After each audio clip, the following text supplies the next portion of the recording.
세상의 모든 정보. 안녕하세요. 아나운서 임지웅입니다. 국회 신속 처리 안건, 이른바 패스트트랙 충돌 사건에 연루됐던 전 자유한국당 의원과 보좌진들이 모두 유죄 판결을 받았습니다. 이로써 나경원 의원을 비롯한 국민의힘 의원 6명은 유죄인 벌금형을 받긴 했는데요. 의원직 상실 기준에는 미치지 않으면서 국회의원 신분을 유지하게 됐습니다. 6년 7개월 만에 나온 패스트트랙 1심 판결 내용과 또 여야의 엇갈린 반응, 잠시 후 여의도 인포메이션에서 자세히 전해드리겠습니다. 겉으로 드러나는 증상이 거의 없어서 침묵의 살인자로 불리는 고혈압, 중장년층에게 가장 흔한 만성질환 가운데 하나인데요. 오늘 세무정 톡톡 상담소 라디오 주치 시간에 이 혈압약은 한 번 먹기 시작하면 평생 먹어야 한다, 이런 이야기처럼요. 고혈압을 둘러싼 여러 속설의 진위를 짚어보도록 하겠습니다. 더불어서 올바른 혈압 관리법도 함께 알려드릴 테니까요. 계속해서 함께해 주시기 바랍니다. 저희 방송은 KBS 라디오 유튜브 채널 통해서도 실시간으로 시청 참여하실 수 있습니다. 많은 관심 부탁드리면서 KBS 라디오 세상의 모든 정보 지금 시작합니다.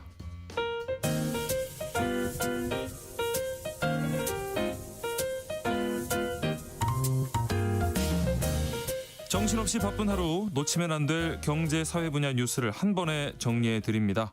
하프타임 뉴스, 이 시각 주식시장 상황부터 살펴보겠습니다. 장현재 시황캐스터 연결돼 있습니다. 안녕하세요. 안녕하세요. 네, 어제는 코스피 지수가 4천선 위로 올라섰었는데 오늘은 다시 4천선 아래, 지금 3,900선 아래까지 밀려났네요. 현재 시장 분위기 어떤지 전해주시죠. 네, 하루하루 굉장히 분위기가 다른 시장입니다. 네. 간밤 뉴욕 증시 AR 거품론이 다시 불거지며 엔비디아 등 반도체주가 크게 하락하자 국내 증시가 굉장한 타격을 받고 있습니다. 현재 코스피가 3.9% 급락하면서 3,849선에서 움직임 보여주고 있습니다. 오늘 외국인들이 강한 팔자 포지션 취하고 있습니다. 지금 장 초반인데도 불구하고 2조 1천억 원 가까이 팔아내고 있고요. 네. 반면 기관은 2,155억 원 매수 우위, 개인 역시 1조 8천억 원 넘는 사자 포지션 취하고 있습니다. 시가총액 상위 종목 대부분 크게 하락합니다. 특히 반도체 투톱이 급락하고 있는데요. 네. 현재 삼성전자가 5.8% 가까이 하락하면서 10만 전자를 다시 내줬고요. 예. SK하이닉스 무려 9% 가까이 떨어지고 있습니다. 네.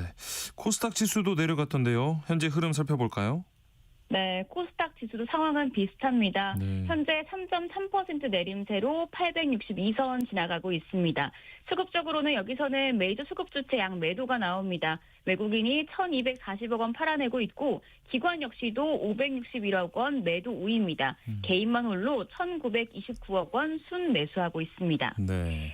시가총액 상위 10개 종목 중에서는 9개 종목이 일제히 하락하고 있습니다. 코오롱 티슈진만 유일하게 급등하고 있는데요. 골관절염 세포 유전자 치료제 시장이 확대될 것이라는 기대감이 커진 영향으로 현재 10% 넘게 급등 중입니다. 자, 그럼 오늘 장에서 눈에 띄는 종목 어떤 게 있을까요? 네, 오늘은 하락하는 섹터가 더 많지만 화장품 관련주는 견조한 흐름 이어가고 있습니다. 네. 중국이 일본산 화장품 수입을 제한할 수 있다는 전망이 확산하면서 한국 업체들이 반사 이익을 얻을 수 있을 것이란 기대감이 커지고 있습니다. 네. 마지막으로 현재 외환 시장 동향 어떻습니까? 네, 오늘 외환시장 환율이 1,472원에 출발하면서 7개월 만에 최고치를 기록한 바 있는데요. 네. 지금은 장 초반보다는 지금 원화가 강세를 보여주고 있습니다. 달러 약세 1,470원대 거래되고 있고요. 유로와 엔화는 약세입니다. 유로화 현재 1,696원, 엔화가 934원대에 거래되고 있습니다. 네. 장현재 시황캐스터와 함께했습니다. 고맙습니다. 감사합니다. 하프타임 뉴스 임선우 뉴스캐스터와 계속 이어가 보겠습니다. 안녕하십니까? 안녕하세요. 먼저 사고 소식부터 좀 살펴봐야겠는데요. 어제 이 강원도 인제 기린면의 한 야산에서 불이 났어요. 네, 어제 오후 난 산불은 300여 명의 인력이 투입된 밤샘 진화 작업에도 이 험준한 산세 때문에 어려움을 겪으면서 오늘까지 이어졌는데요. 네. 아침 일찍부터 30대 헬기가 투입돼 막바지 진화 작업 끝에 17시간여 만에 주 불이 진화가 됐습니다. 예. 다행히 민가나 인명 피해는 없었고요. 다만 혹시 모를 상황에 대비해 인근 마을 주민들에게는 사전 대피령이 내려졌고 네. 산불 현장 근처 8가구에서 주민 12명이 경로당 등에 대피해야 했습니다. 네. 소방당국은 이번 불로 36헥타르 산림이 소실된 것으로 추정하고 있는데 근처에 있던 이 농막형 컨테이너에서 시작된 불이 산으로 옮겨 붙은 것으로 보고 네. 원인을 조사할 계획입니다. 건조한 날씨 때문인지 곳곳에서 산불 비상이 걸린 요즘인데 네. 반짝 추위가 찾아왔던 지난 10일 하루 동안에만 6건의 산불이 날 만큼 각별한 주의가 필요합니다. 네. 지금 건조하긴 건조한가 봅니다. 오늘 새벽에는 또 서울 양천구 아파트에서도 불이 났네요. 네, 오늘 오전 5시 30분쯤 서울 양천구 신월동의 한 아파트 1층 필로티 주차장에서 불이 나서 약 2시간 반 만에 완전히 꺼졌습니다. 예. 이 불로 아파트 주민 50명이 연기를 마시는 등 부상을 입고 병원으로 옮겨졌는데요. 경찰은 주차장에 주차돼 있던 차량에 불이 났다는 신고를 토대로 정확한 사고 원인을 조사 중입니다. 네. 자, 이제 부동산 소식을 좀 짚어보겠습니다. 연이어 강력한 규제를 쏟아냈는데도 집값이 좀처럼 잡히지 않고 있는데 정부 움직임이 다시 좀 분주해지고 있다고요? 네, 11호 부동산 대책 시행 이후에도 집값 요지부동이죠. 네. 11월 셋째 주 기준 서울 아파트 평균 매매 가격은 직전 주와 비교해 봤을 때 0.2% 올라 4주 만에 상승폭을 다시 키웠습니다. 네. 대출 규제가 강화되고 갭 투자가 차단돼 거래는 위축됐지만 수도권 공급 부족에 대한 불안 심리가 해소되지 않은 데다 집값이 내려가지 않을 것이란 기대감은 여전한 모습입니다. 11호 대책도 결국 극약 처방 성격의 시간 벌기에 그친 만큼 공급 대책을 추진하는 정부의 걸음도 빨라지고 있는데요. 예. 국토지주택공사 LH와 함께 도심 공급을 전담하는 합동 TF를 출범했습니다. 반복되는 규제가 오히려 오늘이 가장 낫다는 식의 불신을 불러온다는 지적이 나오자 공급에 드라이브를 걸겠다는 건데 네. 5년간 135만 호 착공 목표를 달성하기 위해 공급 조직을 비상체제로 전환하고 LH 인력도 추가 투입하겠다는 계획입니다. 네. 출범식의 자리에 함께한 김윤덕 국토부 장관은 그린벨트 해제를 포함해 연내 추가 주택 공급 대책을 발표하겠다라고 밝혔는데 이렇게 공급에 속도를 내겠다는 의지를 다시 한번 나타냈지만 정부의 파트너로 LH가 적절하냐는 의문이 벌써부터 나오고 있습니다. 네. 4년 전이었죠. LH 임직원들의 땅 투기 사태 이후 각종 비위, 특혜 의혹이 완전히 해소되지 않았는데 예. 조직 개편과 혁신 과제도 아직 마무리되지 않은 상황에서 LH의 도심 공급 전담 역할까지 몰아주는 게 적절하냐는 겁니다. 예. 특히 대규모 택지 개발과 도심 정비 사업처럼 이해관계가 얽힌 사업에서 LH가 다시 막강한 권한을 줄 경우에는 고양이에게 생존을 맡기는 격이 될 수 있다는 지적이 나오고 있는데 네. 이에 대해 국토부는 주택 공급과 LH 개혁은 방향의 문제일 뿐 역할 확대와 조직 강화는 다른 차원이라고 말하면서 일각에선 정부의 공급 확대 기조 아래 LH 개혁이 다시 후순위로 밀릴 수 있을 것이라는 우려가 나오고 있고요. 예. 개혁 방향이 명확히 자리 잡기도 전에 공급 업무부터 대폭 부여되는 구조여서 LH에 대한 견제 장치가 제대로 작동하지 않게 되면 또다시 불투명성과 비효율이 반복될 가능성이 있다는 지적이 나오고 있습니다. 네. 자, 이어서 고용 동향 좀 짚어보겠습니다. 이 미성년 자녀가 있는 기혼 여성의 고용률이 역대 최고치를 기록했다고요? 네, 요즘 경기가 워낙 어렵다 보니까 사실 맞벌이는 선택이 아닌 필수가 됐잖아요. 그렇죠. 외벌이만으로는 애 못 키운다는 소리가 절로 나옵니다. 네. 그래서인지 워킹맘들이 꾸준히 늘어나는 추세인데 올 상반기 기혼 여성의 고용률은 67%를 넘기면서 관련 통계가 집계된 이후 역대 최고치를 찍었습니다. 네. 10명 중 7명은 아이를 낳고도 여전히 일터에 나간다는 거죠. 이 워킹맘에 대한 정부 지원 정책에 더해서 양육비 부담 등으로 출산 후에도 이를 계속하는 분위기가 반영되면서 고용률도 매년 올라가는 추세고 또 직장을 다니다 그만둔 경력 단절 여성 비율도 같은 기간 14.9%로 역대 최저 수준을 기록했습니다. 예. 다만 자녀가 어리거나 많을수록 이 고용률은 낮아졌고 경력 단절도 미성년 자녀가 있을 경우에는 비중이 5명 중 1명꼴인 약 21%로 더 높아졌습니다. 네. 또 자녀가 6세 이하일 경우에는 경력 단절 비율은 30% 이상으로 치솟는 등 자녀가 어릴수록 경력이 끊기는 경우가 더 많았고 경력 단절 사유만 봐도 육아가 절반에 가까울 만큼 여전히 돌봄 부담이 여성에게 집중되는 구조가 아직 완전히 개선되지 않은 모습입니다. 네. 정부 정책에 기대기 전에 우리 남편들도 조금 더 힘을 내봐야겠습니다. 네. 자, 한편 이 국내 철강 산업이 전례 없는 위기를 맞으면서 이 철강 산업을 주축으로 성장해 오던 지역 경제도 흔들리고 있다고요. 네, 중국의 물량 공세부터 미국의 50% 품목 관세 폭탄에 건설 경기까지 침체되자 아하. 국내 철강 산업은 벌써부터 한겨울 추위에 떨고 있습니다. 예. 특히 철강 산업에 기대왔던 지역 경제도 함께 꼬꾸라지면서 상황이 심각한데요. 줄줄이 산업 위기 선제 대응 지역으로 지정되는 곳들이 늘어나고 있습니다. 예. 산업통상부는 전남 광양시를 2년간 산업 위기 선제 대응 지역으로 지정했는데 전남 여수와 충남 서산, 경북 포항에 이어서 벌써 4번째입니다. 네. 국내 3대 철강 도시 중 2곳이 이름을 올리게 된 건데 예. 이 한국의 제조업을 상징해온 도시들의 이 산업 침체의 그림자가 짙게 드리워지는 모습인데요. 철강 기업들의 수익이 뚝 떨어지면서 포스코에 의존하던 광양시 재정에도 빨간불이 켜졌는데 3년 전 900억 원에 육박했던 법인 지방소득세는 지난해 10분의 1로 쪼그라들었을 정도고요. 네. 전체 생산의 88%, 수출의 97%, 10명 중 1명의 고용을 책임졌던 철강 산업이 침체되면서 아이고. 인근 상권도 쇠락하고 있습니다. 네. 정부는 긴급 경영 안정자금, 지방 투자 촉진 보조금 우대를 비롯해 정책 금융 지원을 강화하고 기업 경쟁력을 위한 맞춤형 지원도 예고했지만 상황은 여전히 녹록지 않습니다. 예. 자, 요즘에 이 헬스장 같은 경우에 다달이 이렇게 요금 내는 구독형 서비스 형태가 많아졌는데 주의가 필요하다고요?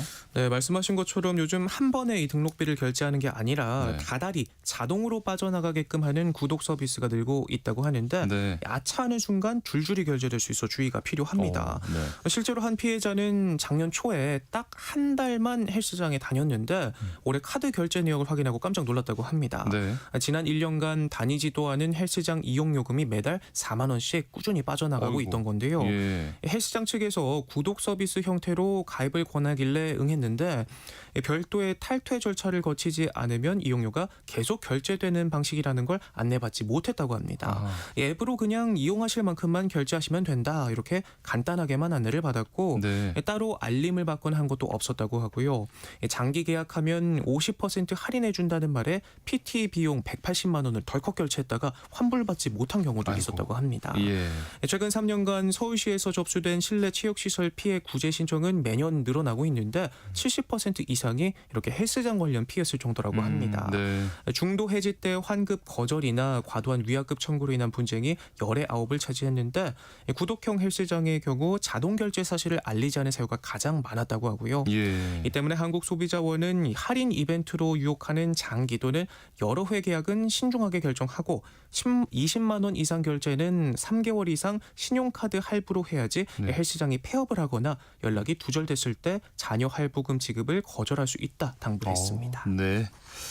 자, 그리고 통신사 해킹 사태가 채 수습되기도 전에 이번에는 쿠팡에서 수천 명의 개인정보가 노출되는 사고가 발생했다고요?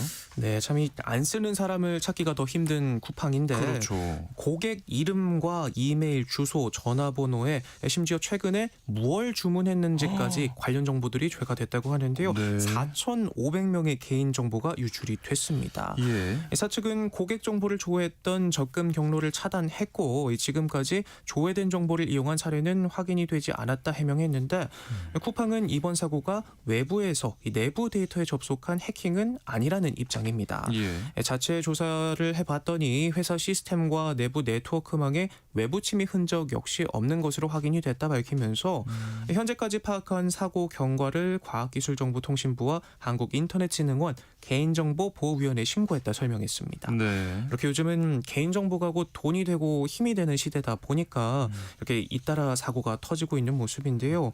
이런 가운데 SK텔레콤은 앞서 유심 심 해킹 사태와 관련해 피해자 배상 조정안을 거부해서 눈총을 받고 있습니다. 네. 자, 그리고 어제 하프타임 뉴스에서도 관련 소식 좀 전해드렸었는데 이 전남 신안에서 여객선이 좌초한 사고 조사가 지금 어떻게 진행되고 있나요?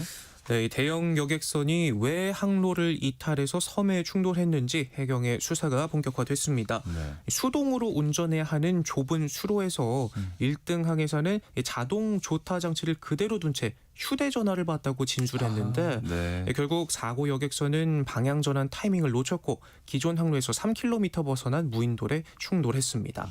해양경찰은 이르면 오늘 이들을 중과실치상 혐의로 구속영장을 신청할 방침인데요.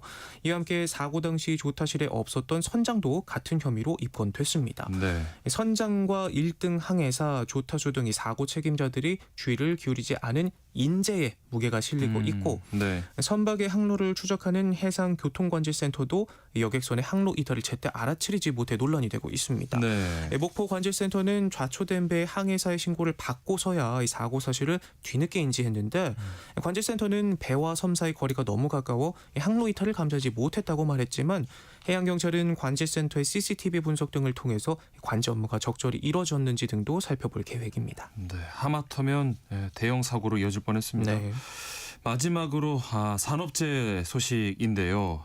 포항제철소에서 유해가스에 질식되는 사고가 또 발생했다고요? 네, 참 언제까지 불안한 마음을 안고 일터에 나가야 하는 건지 갑갑한 소식입니다. 네. 어제 오후 포스코 포항제철소에서 청소 용역업체 직원 2명이 쓰러진 채 발견이 됐는데 이를 발견한 직원이 포스코 자체 소방대 신고에 4명이 현장에 갔지만 이들까지도 쓰러지면서 아이고. 모두 6명이 병원으로 이송됐고요. 예. 현재 3명은 위중한 상태로 전해지고 있습니다. 경찰과 소방당국은 이들이 유해가스에 질식된 것으로 추정하고 있는데 현장에 도착했을 때는 검출되지 않았다고 하는데요. 불과 보름 전에도 이곳에서 유해 화학물질이 누출돼 1명이 숨지고 3명이 다치는 등 네. 정부가 산재와의 전쟁을 선포했지만 일하다 죽는 사회 여전한 모습입니다. 네. 오늘 하프타임 뉴스 여기까지 하도록 하겠습니다. 지금까지 임선우 뉴스캐스터와 함께했습니다. 고맙습니다. 고맙습니다. KBS 라디오 세상의 모든 정보 함께하고 계신 지금 시각 12시 37분입니다. 이 시각 교통정보 알아보겠습니다. 네, 먼저 경부고속도로 서울 쪽입니다. 안성분기점 2차로는 사고 나서 처리하고 있고요. 안성 나들목에서 분기점까지 4km 구간 정체입니다. 반대 부산 쪽으로는 남사진이 부근에서 남사, 천안분기점에서 목천까지 밀리고요. 서해안고속도로 서울 쪽으로 서평택 분기점 1차로와 2차로, 그리고 3차로에서는 대형 화물차 관련 사고 나서 처리하고 있습니다. 반대 목포 쪽으로는 서서울요금소에서 팔곡터널, 팔탄분기점에서 화성휴게소까지 밀리고요. 영동고속도로 강릉 쪽으로 군포에서 부곡까지 정체입니다. 신갈분기점에서는 고장난 승용차 서 있어서 확인하고 있고요. 용인에서 양재터널까지는 5km 가까이 밀리고 있습니다. 다음은 제2경인고속도로 성남 쪽인데요. 문학 부근에서 고장난 차가 서 있고요. 반대 인천 방향으로는 남동 부근에서 막힙니다. 중부 내륙고속도로 양평 쪽으로 부겨주 부근 진출로 3차로는 역시 사고 나서 처리하고 있어서요. 미리 다른 차로로 변경이 필요하겠습니다. KBS 교통정보센터에서 정현정입니다.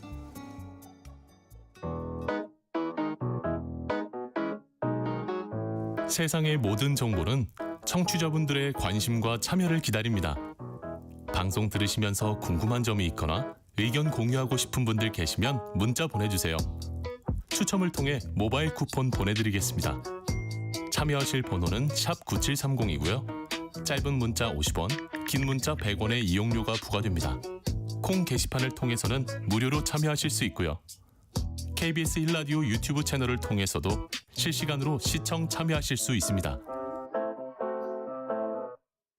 청취자 여러분들을 여의도 정치로 안내해드리는 시간이죠. 여의도 인포메이션 시사저널 박성희 기자와 함께합니다. 안녕하십니까? 안녕하세요.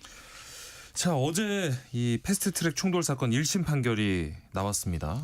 먼저 2019년 당시에 어떤 충돌이 있었고 왜 이 재판에 정치권 관심이 집중된 건지 정리해 주실까요? 네, 사실 패스트트랙 충돌 사건이 벌어진 게 벌써 6년 전입니다. 그러니까요. 예, 네. 정치에 관심이 많은 분들도 사실 이거 기억이 좀 흐릿할 수 있거든요. 네네. 예, 우선 사건을 설명하기 전에 국회 선진화법 이 개념부터 짚어드리겠습니다. 네. 국회 선진화법은 이 최루탄과 주먹질이 난무하는 이른바 이 정글 국회를 막자면서 나오면서 지난 2012년에 국민의힘 전신인 새누리당이 주도해 통과시킨 법인데요. 네. 그런데 이 도입 7년 만에 이 새누리당의 후신인 자유한국당이 이 법을 처음으로 위반했다는 논란이 불거진 게 바로 이 패스트트랙 충돌 사건입니다. 네. 예, 당시로 돌아가 보면 2019년 4월이거든요.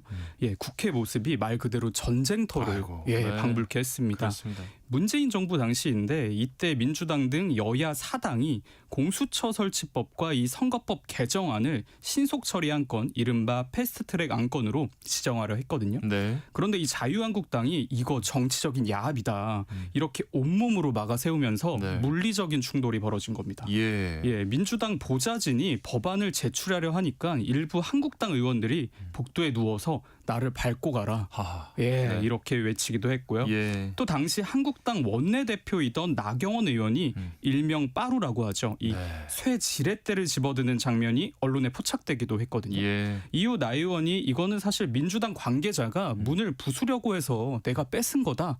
예, 이렇게 해명을 했습니다. 네. 다만 이 빠루가 이 국회에 등장했다는 그 사실만으로 예, 국민에게는 꽤 큰 충격을 안겼는데요. 네. 또 최입의 당시 바른미래당 의원이 6시간 동안 감금되는 일도 아, 예, 맞습니다. 예, 네. 벌어졌습니다. 네. 제가 아는 한 보좌관도 그때 이 손목이랑 발목 인대가 다 늘어나서 아이고. 예, 한참 고생하기도 했어요. 예. 예, 결국 폭력으로 얼룩진 대결 끝에 이 검찰이 황교안 당시 한국당 대표와 나경원 당시 원내대표를 포함한 27명을 재판에 넘겼는데요. 네. 기소 5년 10개월 만인 어제 드디어 1심 선고가 내려지게 된 겁니다. 네.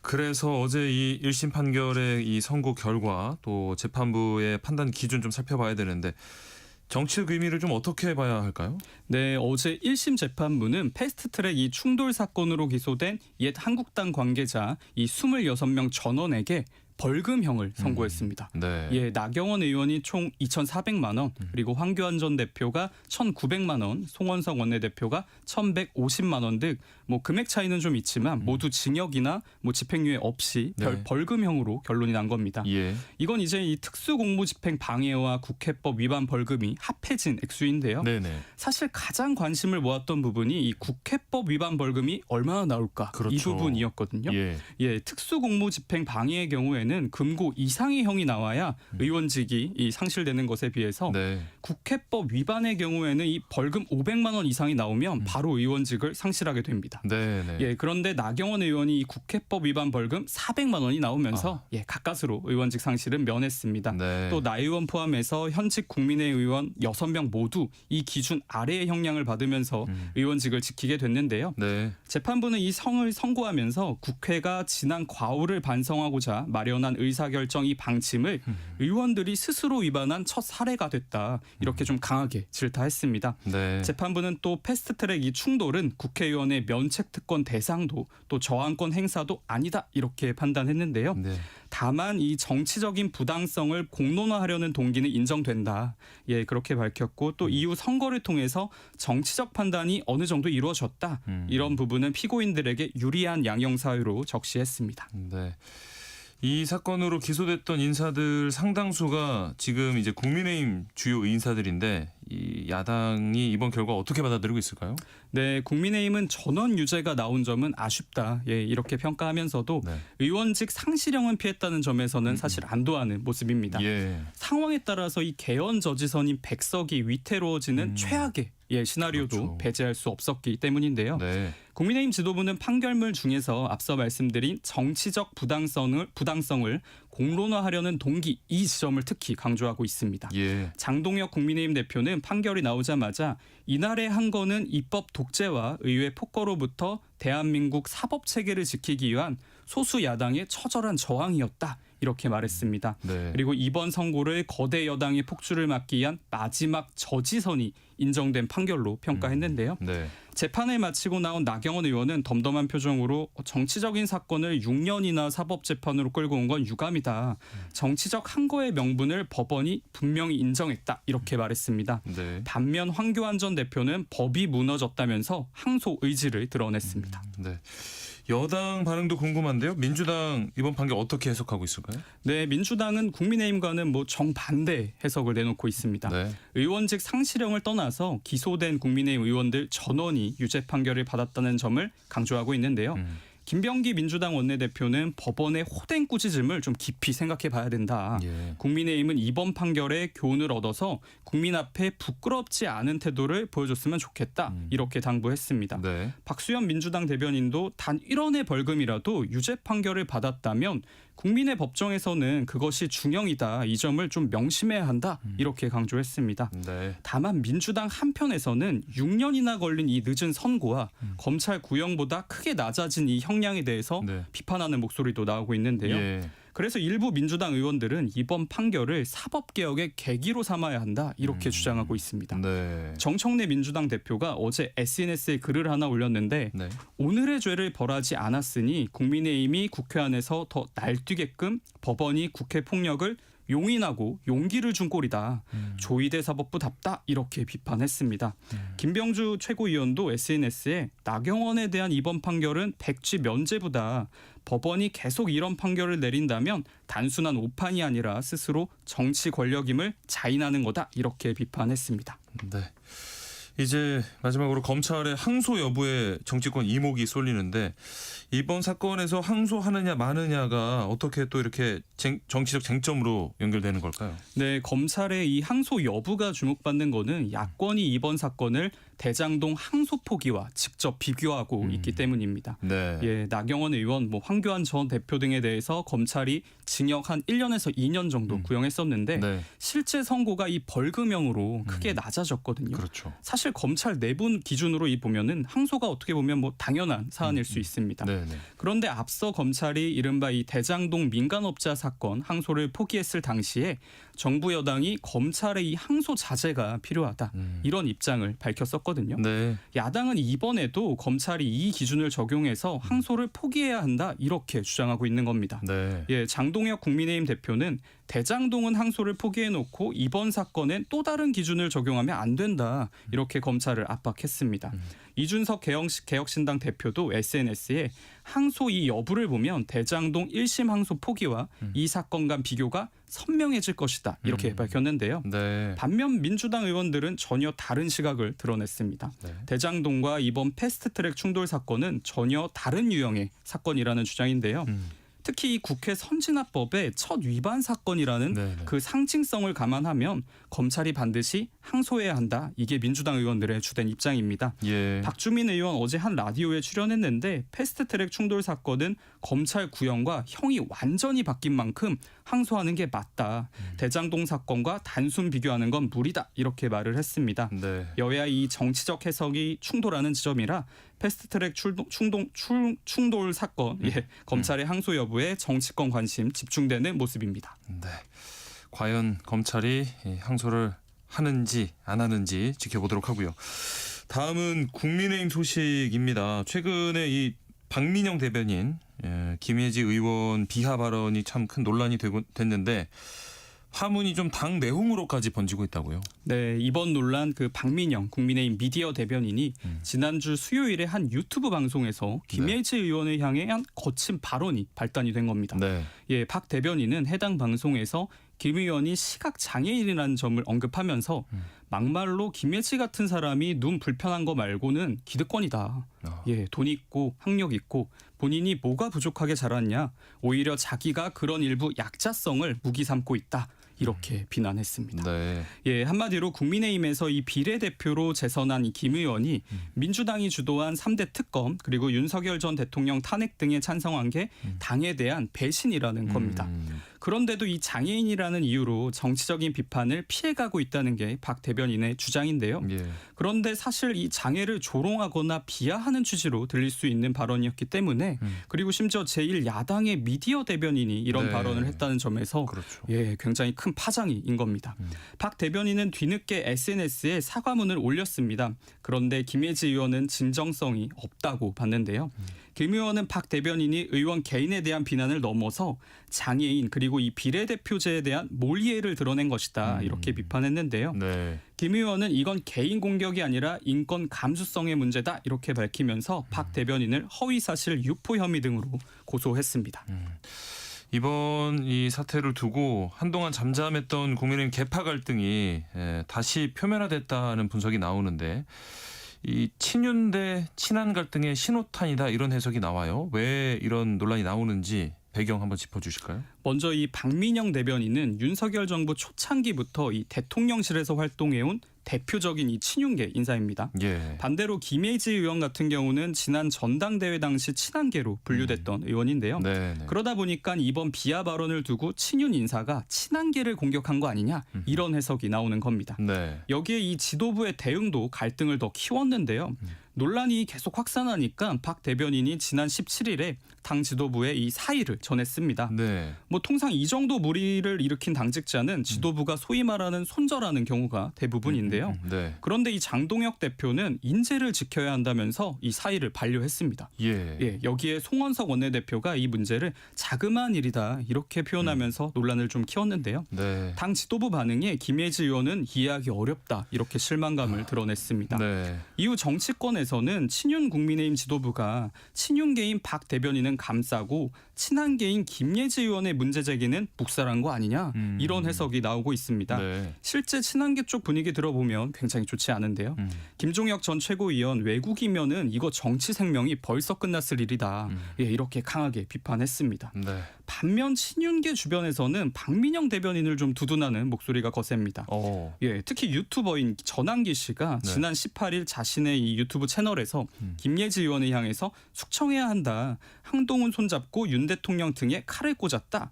반대로 이 박민영 대변인에 대해서는 좌파에서 좀 악마하고 있다. 이런 주장을 폈습니다. 예. 이런 발언들이 이젠 김예지 의원의 장에 비한 논란과는 좀 별개로 친한계를 향한 이 친윤계의 공개적인 공격으로 받아들여지면서 당내 이 감정의 골이 더 깊어지는 모습입니다. 그러게요. 이 전당대회 이후로는 좀 계파 갈등설이 잦아드는 분위기였는데 이번 논란 이후로 국민의힘 이 내부 기류는 좀 어떻습니까? 일단 국민의힘 지도부는 이 박민영 대변인 관련 논란이 이 계파 갈등처럼 비치는 그 시선에는 네. 직접 선을 긋고 있습니다. 예. 송원석 원내대표 지난 화요일에 기자들을 만났거든요. 박민영 대변인 관련한 이 당 지도부의 입장을 기자들이 계속 물으니까 네. 언론의 관심이 너무 과도하다. 이러면 우리 당 내에 무슨 큰 내분이 있는 것처럼 비춰지지 않냐. 이렇게 답했습니다. 네. 다만 앞서 김예지 의원 논란에서 보듯이 이 친한계 내부에서는 지도부가 우리를 좀 보호해주지 않는다. 이런 불만이 축적된 상태입니다. 네. 또 최근 여상원 국민의힘 윤리위원장이 교체됐는데 그러면서도 당내 미묘한 긴장감이 감돌고 있거든요. 네. 여상원 위원장이 지난 월요일에 임기가 2달 남았는데 사퇴 의사를 밝혔습니다. 네. 취재에 따르면 여 위원장은 당의 한 핵심 관계자로부터 사실상 자리에서 좀 물러나 달라 이런 취지의 연락을 받고 사퇴 의사를 굳혔다고 전해집니다. 네. 이를 두고 앞서 이 친한계인 김종혁 전 최고위원이 주의 수준의 경징계를 받으니까 당 지도부가 여 위원장에 대한 이 불만을 표시한 거 아니냐 이런 관측이 나오는 거죠. 네. 이런 흐름이 겹치면서 국민의힘 내부에 미묘한 긴장감이 감도는 분위기입니다. 네.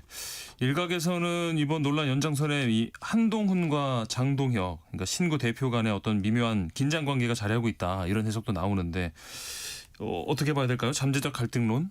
일단 주목해야 할 점이 최근 한동훈 전 대표가 대장동 항소포기 문제를 이제 정면으로 비판하고 또 론스타 국제소송에서도 사실상 네. 이 정부의 완승을 이끌어냈다 이런 평가가 나오면서 존재감이 좀 급격히 커졌습니다. 네. 최근 뭐 방송사 라디오 가리지 않고 출연하면서 이 야권의 가장 활발한 스피커로 부상한 모습인데요. 네. 반면 장동혁 대표는 이 앞서 박민영 대변인 논란에서 친윤계를 감싸는 듯한 대응을 하면서 리더십의 부담이 좀 커진 상황입니다. 그렇죠. 또 친윤 핵심 인사들이 줄줄이 특검 수사, 사법 리스크에 직면하면서 기존 이 친윤 중심의 구심력도 좀 약화되는 분위기인데요. 네. 이런 틈을 타서 조갑재 대표 등 일부 보수 인사들이 장동혁은 안 된다. 한동훈을 다시 불러야 한다. 이렇게 좀 두 전현직 대표의 리더십을 공개적으로 비교, 평가하기 시작했습니다. 네. 여기에 이제 두 사람의 관계사도 잠재적인 이 긴장감을 키우는 요소인데요.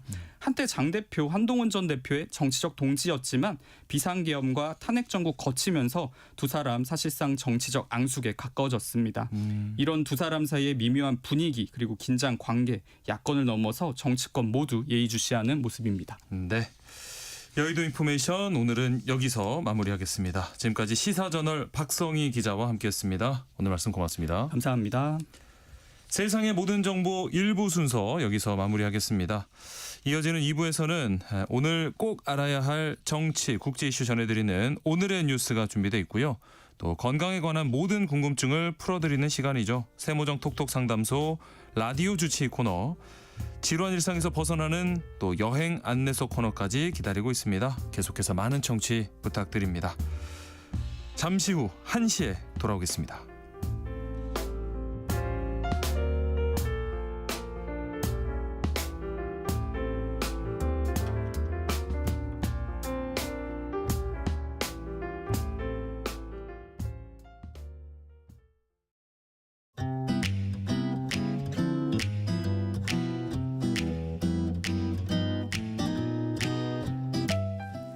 안녕하세요.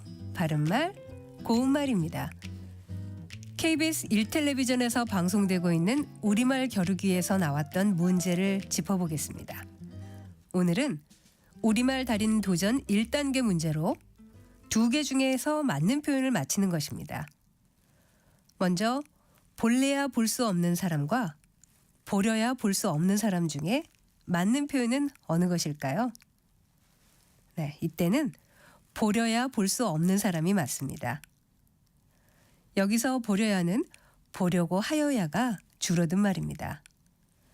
그리고 낡은 옷을 뜯개질했다 에서 뜯개질의 두 번째 음절의 모음은 아이, 애와 어이, 애 중에 어느 것이 맞을까요? 이때는 모음 어이, 애를 쓰는 것이 맞습니다. 뜯개질하다는 해지고 낡아서 입지 못하게 된 옷이나 빨래할 옷의 솔기를 뜯어내다라는 뜻의 동사입니다. 참고로 옷이나 장갑 따위를 실이나 털실로 떠서 만드는 일은 뜨개질인데 이 경우 두 번째 음절의 모음은 아이, 애를 쓰니까 이 두 표현은 서로 다른 모음을 쓴다는 점에 유의하셔야겠죠. 마지막으로 사람을 간보다와 사람을 깐보다 중에서 맞는 표현은 깐보다입니다. 깐보다는 어떤 형편이나 기회에 대해 마음속으로 가늠하다 또는 속을 떠보다를 뜻하는데 예를 들어 일을 깐보고 시작하다 같이 쓸 수 있습니다. 지금까지 바른말 고운말 아나운서 국혜정이었습니다.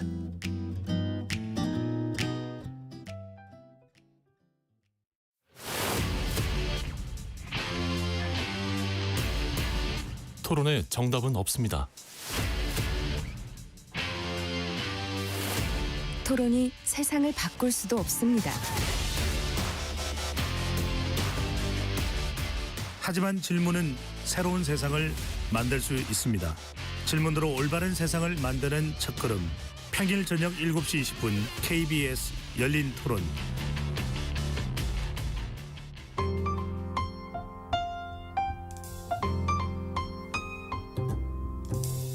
어떤 하루 보내고 계신가요? 눈코 뜰 새 없이 바쁘게 지나가는 한 주. 따뜻한 시선으로 하루를 마무리합니다. 당신을 위한 지식 쉼터. 오늘 밤 일라디오. 월요일부터 금요일 매일 밤 10시 5분에 시작합니다.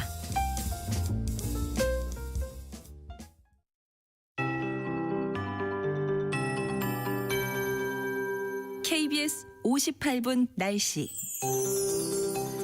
당분간 추위가 풀리면서 활동하기에는 무난한 가을 날씨가 예상되지만 아침 저녁으로는 이맘때 차가운 공기가 감돌아서 일교차가 크게 벌어지겠습니다. 요즘 감기 환자, 특히 독감 환자가 점점 늘고 있습니다. 큰 일교차 속에 아침 저녁으로는 따뜻하게 옷 챙겨 입으셔야 되겠고요. 내일도 일부 중부 내륙은 아침 기온이 영하권으로 떨어지는 곳이 있습니다. 일교차가 크게 벌어지면서 당분간 전국 내륙으로 아침이나 새벽녘에는 서리와 얼음이 관측되는 곳도 있겠습니다. 오늘 낮 최고 기온 서울, 세종, 대전이 12도, 광주, 대구 13, 강릉 14, 부산 15, 제주 16도 등 전국이 10도에서 16도까지 오르겠습니다. 가시거리는 현재 30에서 최고 50km까지 쾌적하게 드러난 곳이 많고요. 오늘 하늘 모습은 가끔 구름이 많겠습니다. 내일 아침 최저기온 서울 3도 등 전국이 영하 2도에서 7도 분포. 내일은 낮 기온이 12도에서 17도 분포로 오늘보다 1, 2도 더 높아지는 주말이 예상됩니다. 당분간 건조주의보 발효 중인 동해안과 산지는 대기가 매우 건조하겠습니다. 작은 불씨가 큰 불로 번질 수 있어서 산불 예방에 주의를 하셔야 되겠고요. 울릉도 독도의 강풍주의보가, 동해 먼바다는 풍랑주의보가 발효 중입니다. 다음 주 월요일에는 수도권, 강원 내륙, 충남 서해안에 한때 비가 오겠습니다. 현재 서울 기온 11.3도입니다. 최영우였습니다.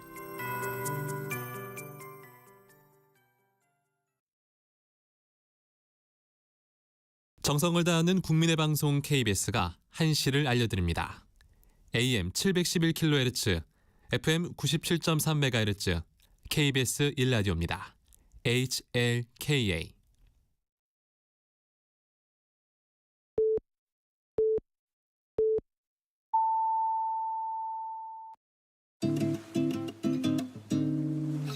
나른한 오후를 책임질 영양 만점 지식 비타민.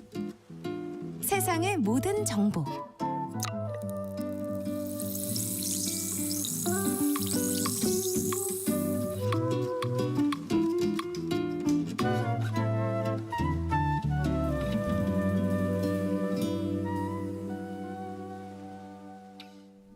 KBS 라디오 세상의 모든 정보 2부 시작합니다.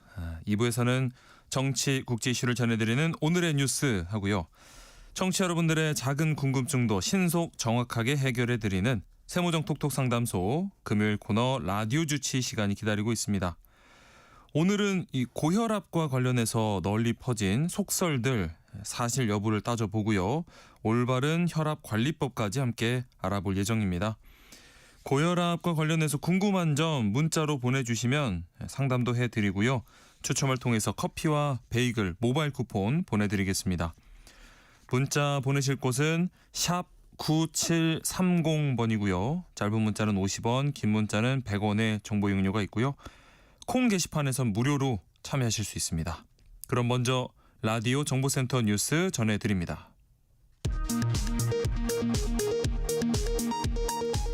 중동 아프리카 순방에 나선 이재명 대통령은 압델파타 ICC 이집트 대통령과 정상회담을 갖고 평화와 번영, 문화 융성을 위한 공동협력 파트너십 강화의 뜻을 모았습니다. 이 대통령은 카이로 대학 연설을 통해 중동과 한반도의 번영과 상생을 위한 공동 비전 샤인 이니셔티브를 제안했습니다. 순직 해병 특검이 윤석열 전 대통령과 이종섭 전 국방부 장관 등 12명을 불구속 기소했습니다. 특검 측은 2년간 조직적으로 은폐된 VIP 경로 실체가 드러났다며 윤 전 대통령이 순직 해병 사건 수사에 구체적인 지시를 했다고 판단했습니다. 윤석열 전 대통령 내란 우두머리 혐의 재판을 맡고 있는 쥐기현 부장판사의 룸살롱 접대 의혹과 관련해 공수처가 사건 접수 6개월 만에 처음으로 지판사에 대한 압수수색에 나섰습니다. 압수수색 대상은 휴대전화 사용 기록 등으로 전해졌습니다. 오늘 새벽 서울 양천구 신월동의 아파트 1층 주차장에서 불이 나 2시간 반 만에 꺼졌습니다. 주민 50여 명이 연기를 마셔 병원으로 이송됐고 차량 18대가 전소됐습니다. 지금까지 라디오 정보센터 뉴스 정원나였습니다.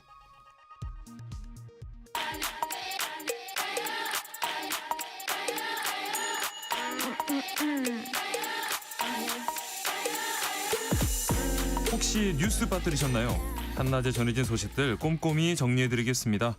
오늘의 뉴스 조현정 시사평론가와 함께합니다. 안녕하세요. 네, 안녕하세요. 이재명 대통령이 이 압델파타 알시시 이집트 대통령과 정상회담을 갖고요. 이 포괄적 경제 동반자 협정 세파를 추진하기로 합의했다고요? 네.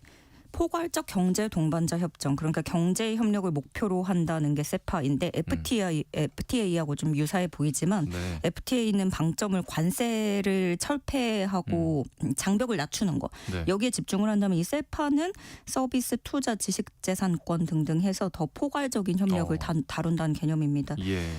한국과 이집트 공동 언론 발표문에서 이재명 대통령은 이집트는 북아프리카 최대 제조업 기반국이자 아프리카, 중동, 유럽을 있는 핵심 허브이고 대한민국은 성공적인 발전의 경험, 다수의 글로벌 기업을 보유하고 있다면서 이 세파는 광범위한 경제협력을 뒷받침할 중요한 제도적 기반이 될 것이라고 기대했습니다. 네. 경제 자유구역에서도 두 나라는 교류와 협력을 추진해 나가기로 했고요.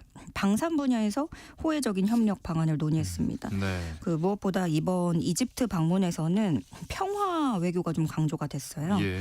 양국의 지정학적 위치에 공감을 했는데 우리나라도 워낙에 딱 이 지정학적으로 중요한 자리에 위치해 있지만 이집트도 사실은 위로는 유럽이고요. 양옆에 왼쪽에 아프리카, 오른쪽에 중동 이렇게 끼고 그렇죠. 있거든요. 네. 그래서 이 세 대륙을 잇는 요충지가 될 수 있는데 그런 만큼 양 정상은 긴장이 고조된 한반도와 중동 상황에 대해서 깊이 논의하고 네. 평화 촉진자 역할을 하자는 것에 뜻을 모았습니다. 네. 지금 이집트가 가자 지구 평화에 노력을 하고 있는데요. 앞으로 또 재건 사업도 많이 해야 된단 말이에요. 네. 이런 재건 활동에 대한 역할을 우리에게 이집트가 주문을 했고 거기에 우리가 참여하겠다라는 것에 동의를 했습니다. 네. 또 문화협력 MOU를 체결하고 공연예술, 출판, 박물관, 도서관 등 분야에서도 교류와 협력을 추진하기로 했다는 소식입니다. 네.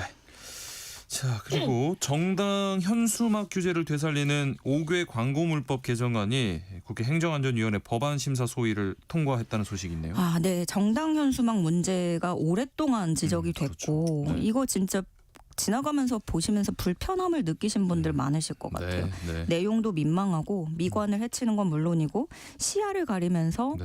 보행자하고 차량 안전을 위협하기도 했고요. 그렇죠. 네. 그리고 이거를 계속 찍어내니까 맞아요. 그러고 버리잖아요. 네. 이게 정말 환경 문제도 심각했습니다. 그래서 오랫동안 이게 문제 제기가 돼 왔는데 이렇게 언젠가부터 정치 현수막이 넘치게 된 게 2022년에 국회가 5개 광고물 관리법을 고쳤기 때문입니다. 네. 그러니까 원래 정당 현수막도 뭐 신고하고 뭐 그런 일정 요건을 갖췄어야 됐는데 네. 그거 없이도 지정 게시대가 아니더라도 내걸 수 있게끔 2022년에 통과가 된 거죠. 네. 그런데 3년이란 시간이 흐르면서 지금 상황이 더 심각해진 겁니다. 예. 또 저도 이 현수막 실제로도 봤는데 뭐 유괴, 뭐 장기 적출, 아이고, 납치 네. 이런 무시무시한 단어들이 섬뜩한, 네. 올라와 있고요. 다만 이제 또 이런 지적도 나와요. 당시에 5개 광고물법 관리법을 그러니까 별다른 규제 없이 이렇게 걸게끔 하게 된 게 대표 발의를 한 게 민주당 의원 3명이었습니다. 예. 그리고 이게 이 팩트 체크를 좀 보면 윤석열 정부 시절에 야당이 없앴다, 뭐 민주당 그 당시 민주당이 없앴다라고 하는데 그때 통과된 거고요. 네. 발의는 문재인 정부 때 시작을 했습니다. 그 당시 분위기를 보면은 여야 각자 이런 문제 때문에 이런 일들이 벌어질 것이다라고 반대하는 의원들이 여야 모두 있었는데 소수로 묻혔고요. 네. 대다수의 의견이 그런 거였어요. 국회의원들 정책 알리기 위해서는 현수막을 거는 게 제일 최적이고 그럴 수밖에 없는 게 현실이다. 네. 뭐 이런 주장이 대세로 떠올랐었던 거죠. 그래서 이번에 다시 개정안이 통과된 거는 그동안 이재명 대통령이 사실 이런 부분에 대해서 어떤 혐오 표현 이런 거에 강력하게 현수막을 그렇죠. 네. 대놓고 지적을 했죠. 네. 그렇게 되면서 개선이 되는 것 같고요. 이로써 이제 그 정당 현수막을 읍면 동별 2개 이내로 지자체장 허가 등 규제를 받지 않고 설치할 수 있는 이 부분이 삭제돼서 네. 다른 현수막과 마찬가지로 지자체 규제를 받게 되는 겁니다. 네. 자, 최근 들어서 정치권에서 이 한동훈 국민의힘 전 대표가 정치적 발언 적극적으로 개진하는 모습인데 주로 이제 정부 여당에 나를 세우고 있는데 이게 민주당보다도 국민의힘이 좀 불편해하는 기색이에요. 네. 한동훈 전 대표가 기세를 올리고 있어요. 뭐 민주당 향해서 민주당이 계엄 때 문화를 살려준 것이냐 막 이렇게도 표현을 하고 네. 그런데 그동안에 보면은 당내 입지가 상당히 쪼그라들었고 또 사실 바로 얼마 전까지만 해도 거의 언급량이 없었어요. 한동훈 전 대표에 대해서. 네. 그러다가 이제 최근에는 론스타 승소 결정에서도 또 한동훈 전 대표가 발언을 늘리고 있고 그런데 사실은 그 전부터 체감하는 거는 그거죠. 곽종근 전 사령관이 한동훈 그 총 쏴서 죽이라는 말을 들었다라고 네. 그 증언 나오면서부터 요때 언급이 많이 됐고 네. 그때 이제 한동훈 전 대표도 때를 잡고 좀 주목도를 높이려는 그런 모습이 보였는데요. 그리고 뭐 론스타 승소도 있고 하니까 정작 민주당이 뭐 칭찬을 하기도 해요. 한동훈 전 네. 대표를. 네. 그리고 뭐 팔짱 끼고 보는 정도라고 한다면 국민의힘이 몹시 민감한 거죠. 예.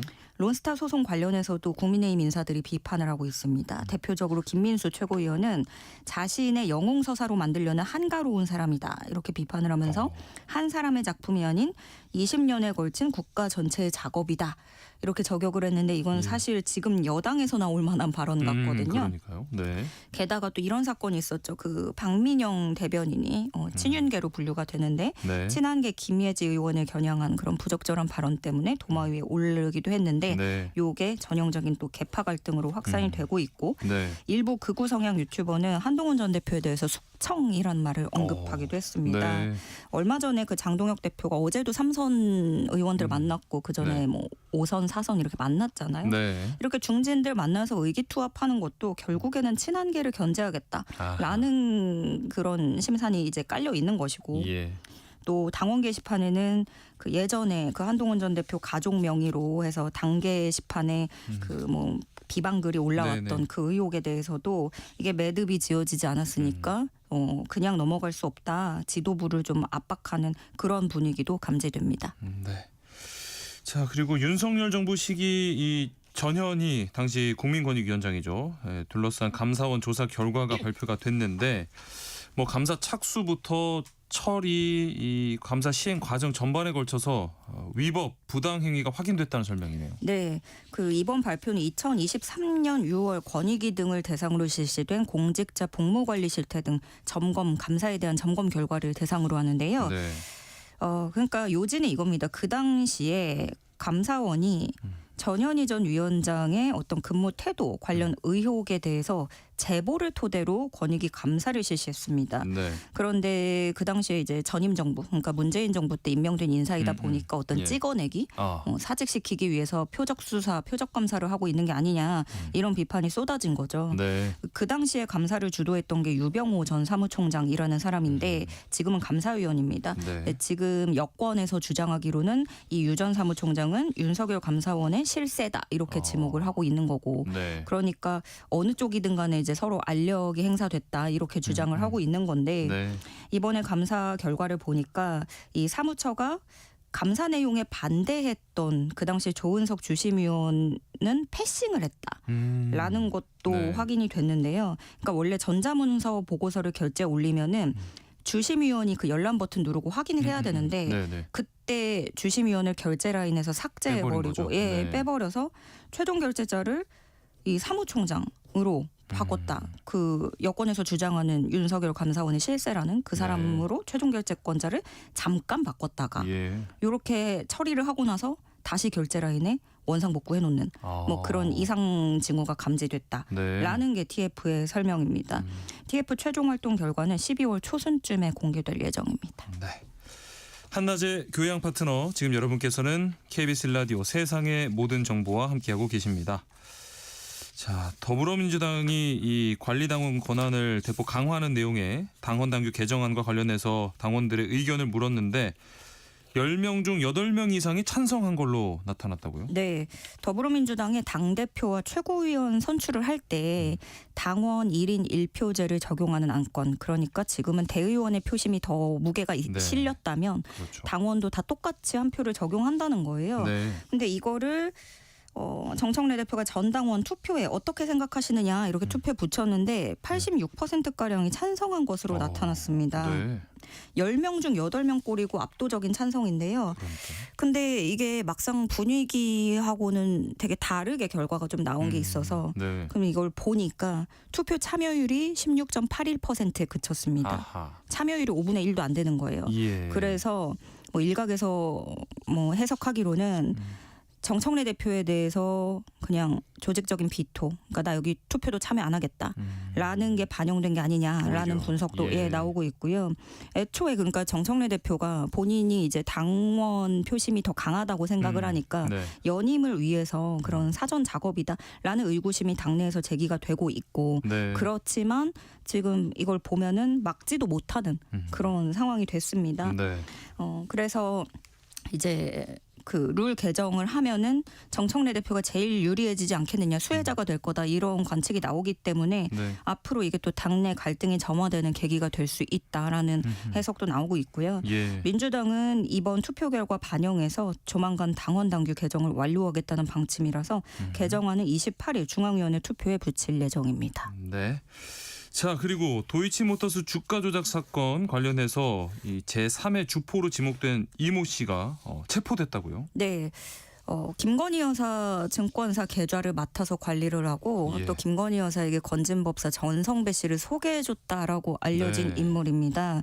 그 앞서 검찰이 원래 주포 이모 씨를 불기소 처분을 했었어요. 검찰 네. 측에서는. 네. 그런데 추후에 특검팀이 봤을 때 차명 계좌를 운용하기도 했고 여러모로 뭐 범죄 혐의점이 있다고 보고 재수사에 들어간 거고요. 네. 그렇게 압수수색에 들어갔는데 현장에서 이 이모 씨가 도주를 해서 네. 지명수배를 한 겁니다. 그래서 특검이 서울경찰청 형사기동대하고 공조를 해서 어제 오후 4시 9분쯤에 충청북도 충주시에 있는 국도변 휴게소 근처에서 체포를 했어요. 네. 특검은 김건희 여사하고 이 씨가 주고받은 메시지도 다수 확보한 것으로 알려졌고요. 특검팀이 이 씨를 조사한 뒤에 조만간 구속영장을 청구할 것으로 보입니다. 네. 그런가 하면 이제 김건희 특검팀이 원래 이번 달에 줄줄이 김건희 여사하고 윤 전 대통령 소환을 요청했었잖아요. 그렇죠. 그게 불출석한다고 했고 네네. 그래서 김건희 여사는 다음 달 4일과 11일에 소환을 하고 윤 전 대통령도 다음 달 17일에 소환할 방침입니다. 네. 이거는 특검팀이 이 변호인단 쪽하고 합의를 해서 새롭게 정한 날짜고요. 네. 근데 특검팀 수사 기간이 다음 달 28일에 만료되는 점을 고려하면 사실상 이 윤 전 대통령 부부 상대로 한 마지막 대면 조사가 될 전망입니다. 그런가 하면 어제 이제 윤석열 전 대통령 재판에 출석을 했는데 이 자리에서 홍장원 전 차장과 또 설전을 벌였어요. 네, 이 싹 다 잡아들여라. 요거 이 발언으로도 좀 설전이 있었는데, 그러니까 네. 이 언급에 대해서 윤 전 대통령이 싹 다 잡아들여라 한 거는 내가 정치인을 잡으라고 한 게 아니라 반국가 단체를 지칭한 것이다. 이렇게 주장을 했습니다. 예. 그러자 홍장원 차장이 그러면 이재명, 우원식, 한동훈 이렇게 체포조 명단에 포함된 이런 이름들이 반국가 단체냐 이렇게 맞선 거고요. 예. 윤 전 대통령은 홍 전 차장에게 직접 신문을 하면서 증언의 신빙성을 공격하기도 했습니다. 네. 뭐 내가 이렇게 얘기했는데 뭐 그런 얘기 못 들었느냐, 뭐 여인형이 이렇게 말하는데 좀 이상하다고 생각하지 않았느냐, 뭐 계속 이렇게 말을 했고요. 예. 그리고 계엄 관련 임무라면은 국정원장에게 주지 않았겠느냐 이렇게 물어보니까 홍 전 차장은 도리어 그렇게 잘 아시면서 왜 저한테 그런 지시를 하셨느냐 이렇게 반문을 하기도 했고요. 예. 윤 전 대통령 측은 또 이 체포조 명단은 본인이 아니라 여인영 전 사령관에게 들은 거 아니냐라고 다시 물어보니까 홍 전 네. 차장은 그러면 여 전 사령관이 대통령에게 지시도 안 받고 단독으로 판단해서 군사 쿠데타를 스스로 했다는 게 되는 거냐, 부하에게 뒤집어 씌우는 것이냐, 뭐 이렇게 처음부터 끝까지 설전이 오고 가는 모습이었습니다. 네. 자, 다음은 이 중일 관계가요. 다카이치 일본 총리의 이 타이완 해협 발언 이후에 경색되고 있는데 이번에는 한중일 고위급 소통까지 좀 단절되는 흐름을 보이고 있네요. 네, 중국이 오는 24일에 개최 예정이었던 한중일 문화장관회의 불참을 통보했습니다. 네. 이 한중일 문화장관회의는 그 한중일 3국 간의 문화 교류와 협력을 증진하기 위해서 매년 열리는 행사고 2007년부터 쭉 해왔던 거예요. 네. 그런데 이제 중일 갈등이 심각해지면서 처음으로 이 한중일 3국 간의 고위급 소통까지 끊어내는 모습인데요. 네. 그리고 중국이 그 이유에 대해서도 분명히 일본을 지목했습니다. 예. 마우닝 중국 외교부 대변인은 정례 브리핑에서 일본 지도자는 공공연하게 극도로 잘못된 대만 관련 발언을 발표해서 중국 인민의 감정을 상하게 했고 전후 국제 질서에 도전했다. 한중일 3국 협력의 기초와 분위기를 훼손했고 중일한 이 관련 회의의 개최 조건이 갖춰지지 않았다라고 얘기를 했습니다. 네. 그런가 하면 일본은 사실 지금 다카이치 총리는 지지율은 높은 상태고 네. 본인이 그런 말은 뱉었고 네. 수습은 또 안 되면서 걱정은 하지만 그러면서 이제 군사력에 대해서는 차근차근 또 준비를 하는 모습인데요. 네. 이 자민당이 3대 안보문서 개정을 위한 논의를 본격 시작하는 모습입니다.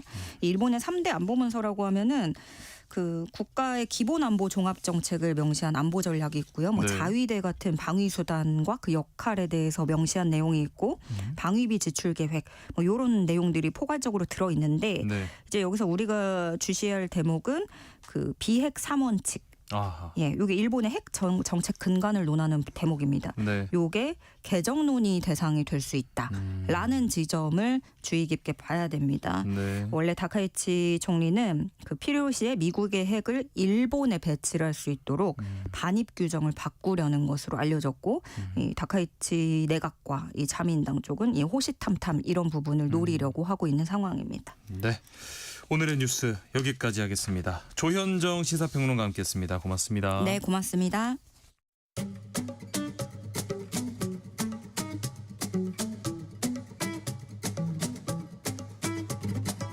지금 바로 세모정에 물어보세요. 당신의 모든 궁금증을 풀어드리는 세모정 톡톡 상담소. 건강에 관한 모든 궁금증을 풀어드리는 시간입니다. 세모정 톡톡 상담소 라디오 주치 가정의학과 오한진 전문의와 함께합니다. 안녕하십니까? 네, 안녕하셨어요. 지난 시간에는 저희가 당뇨병에 대해서 이야기를 해봤는데 이 중년기 이상 어르신들에게 가장 흔한 병이 또 당뇨와 더불어서 고혈압이 되겠죠. 그렇죠, 그렇죠. 고혈압이라는 병은 뭐 당뇨병하고 마찬가지지만 성인에서 가장 흔한 만성 질환 1, 2위를 다투는 그런 질병이죠. 네. 나이가 들수록 고혈압의 유병률이 높아집니다. 그러니까 고혈압 환자가 많아지는 거죠. 그러다 보니까 50대에서는 약 40% 성인이 고혈압 환자다. 예. 70세 이상에서는 60%에 달한다. 어이구. 이런 보고가 있어요. 네. 이 고혈압이라는 병은 사실 이제 우리가 뭐라고 부르느냐, 침묵의 살인자라고 합니다. 네. 즉 증상이 없어요. 아하. 그러다가 예. 느닷없이 문제가 생겨서 이제 뭐 병원에서 돌아가셨네, 뭐 입원을 했네 이런 소리를 듣게 되거든요. 네. 이 고혈압 자체에는 큰 증상이 없지만 합병증이 생기면 이제 심각해지는 거죠. 네. 뇌졸중, 또 심근경색증, 또 콩팥에도 문제가 생겨서 만성 신장병 이런 합병증이 생기면 이제 그때부터 아주 괴롭죠. 그래서 잘 치료해서 합병증을 막아야 되거든요. 네. 근데 또 이 고혈압이 또 많은 분들이 앓고 있다 보니까 여러 가지 속설들이 많아요. 맞아요. 네. 그래서 이거 잘 좀 확인해 보시면 좋을 것 같습니다. 네. 오늘 세모정 톡톡 상담소 라디오 주치에서는요, 이 고혈압에 대한 속설과 그 해답을 알아보겠습니다. 관련해서 궁금한 점 있으신 분들 문자로 많이 참여해 주시기 바랍니다. 상담도 해드리고요. 추첨을 통해서 따뜻하게 드실 수 있는 커피와 베이글 모바일 쿠폰 보내드리겠습니다. 문자 보낼 곳은 샵 9730번입니다. 짧은 문자는 50원, 긴 문자는 100원의 정보 이용료가 있고요. 콩 게시판이나 KBS 라디오 유튜브 채널 통해서는 무료로 참여하실 수 있습니다. 말씀하신 것처럼 이 침묵의 살인자 고혈압은 뚜렷한 증상이 없는데요. 그러면 어떤 방식으로 고혈압을 진단하게 될까요?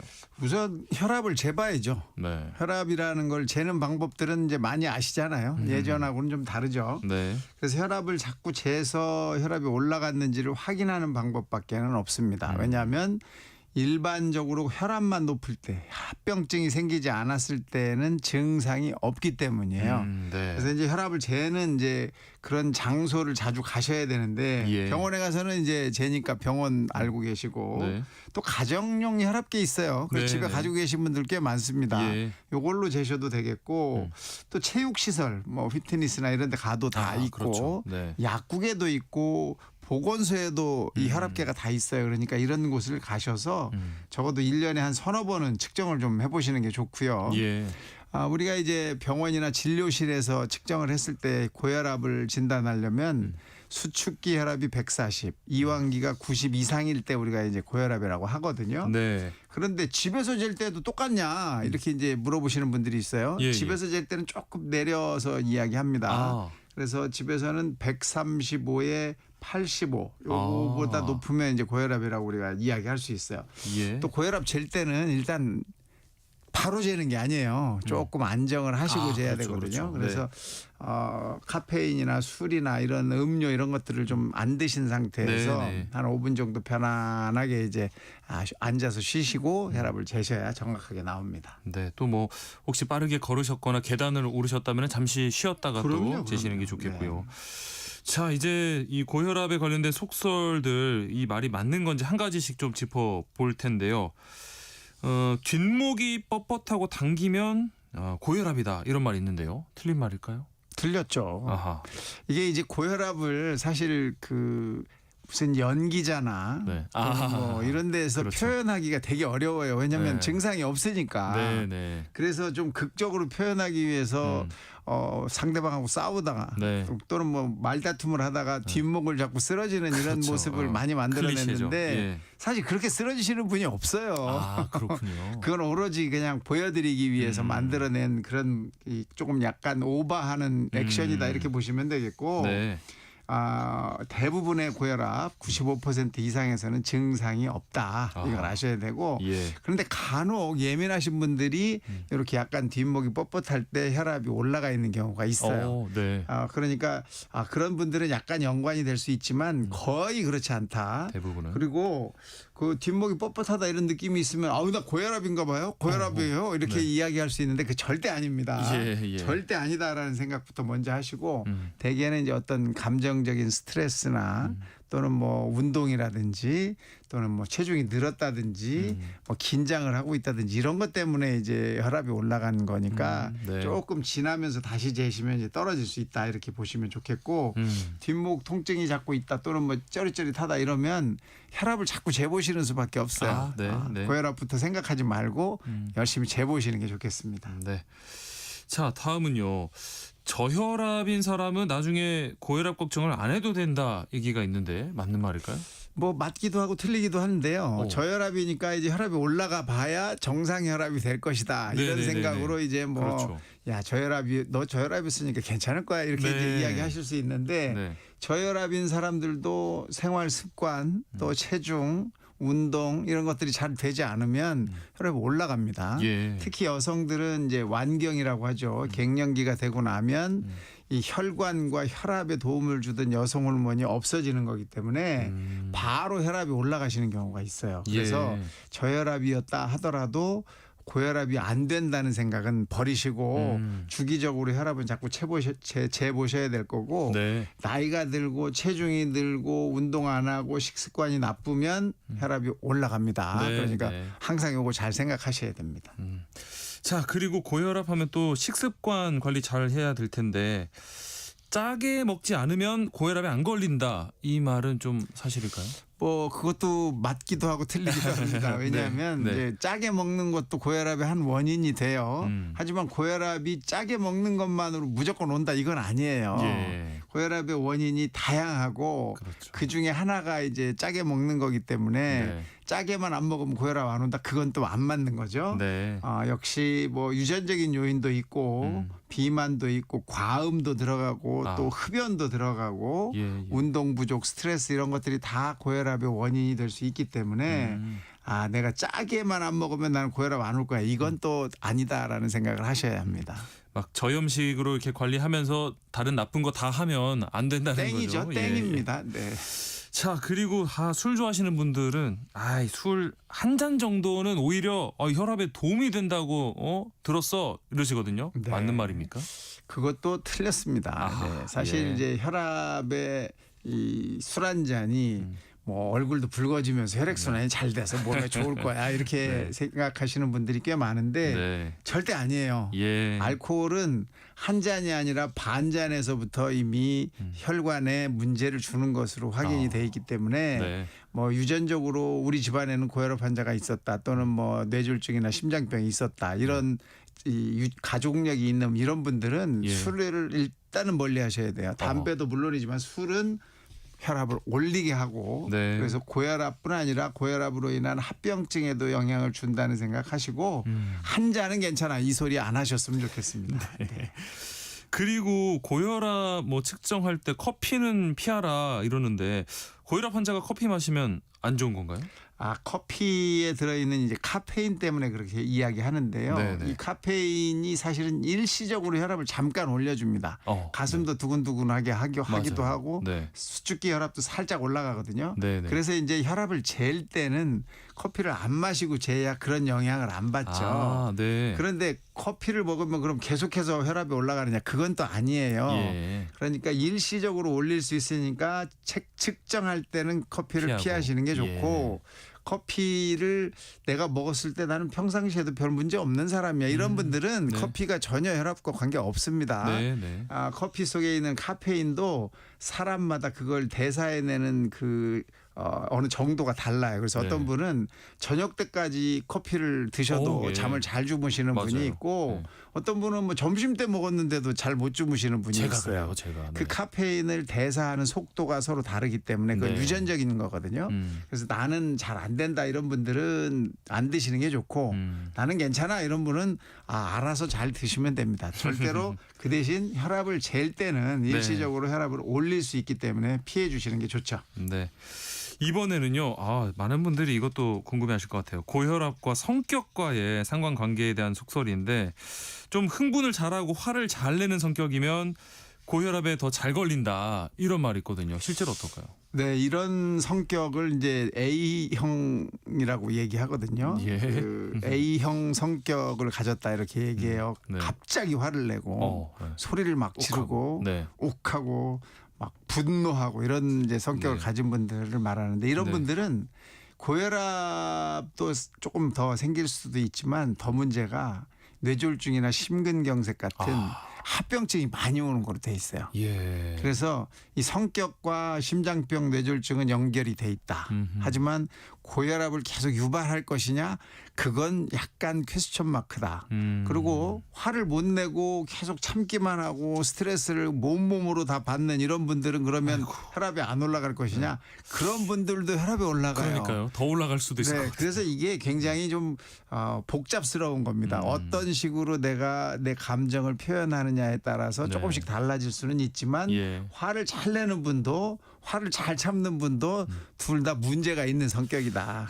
그래서 어느 정도는 타협하고 사시는 게 도움이 될 것이라고 생각합니다. 남에게 이렇게 피해를 주지 않는 선에서 화를 잘 이렇게 풀어내는 게 또 중요하겠죠. 감정 표현을 하는 거죠. 네.